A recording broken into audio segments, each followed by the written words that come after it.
Doesn't this focaccia look amazing? And guess what? It's super simple to make, and I'm going to share that recipe with you right now. Hey guys, it's Anaga. Welcome to my kitchen, and let's get the Corona baking party started. So today I'm going to show you how to make focaccia. Focaccia, it's an Italian bread.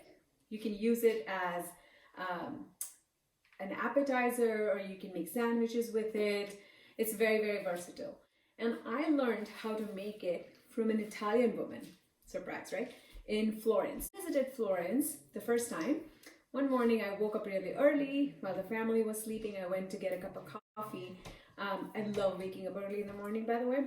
So I met this woman, and she was talking about the bread recipe, and I said, "Oh, really?" And we tried to communicate, her speaking Italian, me understanding English, but it was awesome. And she gave me this recipe. It was to die for. So that's the recipe I'm going to share with you guys. And you need very, very simple, basic ingredients.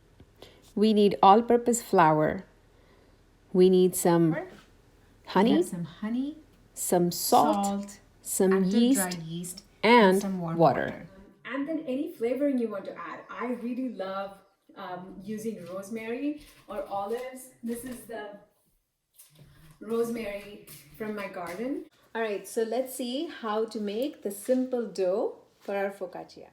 All right, so it's so simple. So this is the flour to which I'm going to add the salt. Now the salt I'm using is a kosher salt, and that's a little less salty, if that makes sense. But if your salt is regular salt, you might want to cut down on the quantity, which I will share soon. So just quick stir with the stirrer. I have the warm water here. It's lukewarm. That means it's not boiling hot. You don't want to kill the yeast because we're only going to use a little amount. I'm going to add my honey. Now, honey or any other sweetener for that matter is food for the yeast that we're going to add. So that's why we usually add sugar or honey to the water before adding the yeast. And here's the yeast. Now, as you might have noticed that for almost 5 cups of flour, we're using only a little bit of yeast. And that's because we want a very slow ferment. So we're going to let it sit overnight for almost 12 to 14 hours. So that's going to help develop the flavor very slowly. It's not going to be like a big rise in 1 hour. So that's all. So we're going to just wait for a couple of minutes till the yeast sort of comes alive. I just want to make sure that the yeast is not dead before adding to my flour. All right, it looks like the yeast is good. So all we have to do is take our flour and salt mixture, and to which we're going to add the yeast mixture, which has water, yeast, and honey. I also forgot to tell you earlier that we need a good quality olive oil, because as you can see, there's not many ingredients in this. So all the ingredients that you use should be good quality, and good quality olive oil makes a huge difference in how your focaccia tastes. You can see it's a very, very shaggy dough, and all I'm going to do is mix it till all the dried bits disappear, and that's it. All right, our dough is ready, and it's gonna go to sleep for about 12 to 14 hours. Okay, good morning guys. My dough has been sleeping for over 14 hours, and look, do you guys see how nicely it has risen? Do you see this? Great. So now what we're going to do is just going to spread this olive oil around, and then take the dough and very gently with a spatula or something, without disturbing much of the bubbles that are here, you kind of get it away from the sides. That way we can see if we can slide it out. And once the dough is in the pan, all you do is you're gonna lift and pull till the dough is spread out. Olive oil I'm using is this one. You want a really good quality olive oil because that's the only flavoring and that makes the bread a big difference.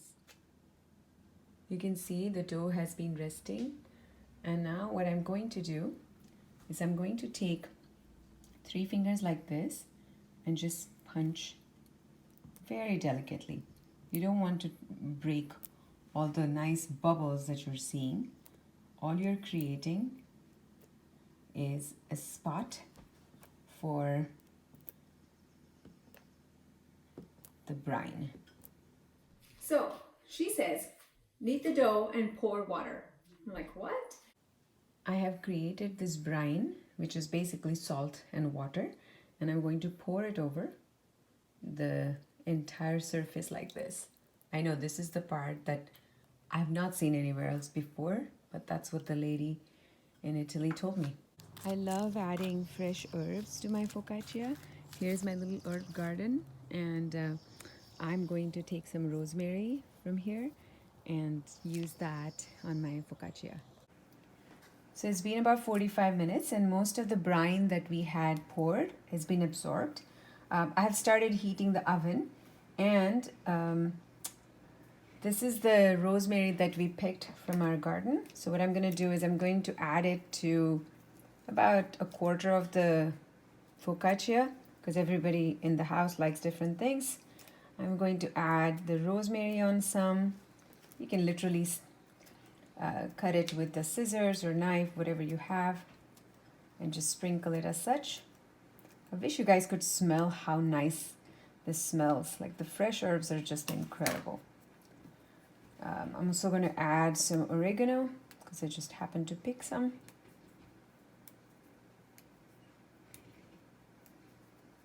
And then I love fennel or saunf, and so I'm going to add it on quarter of the focaccia.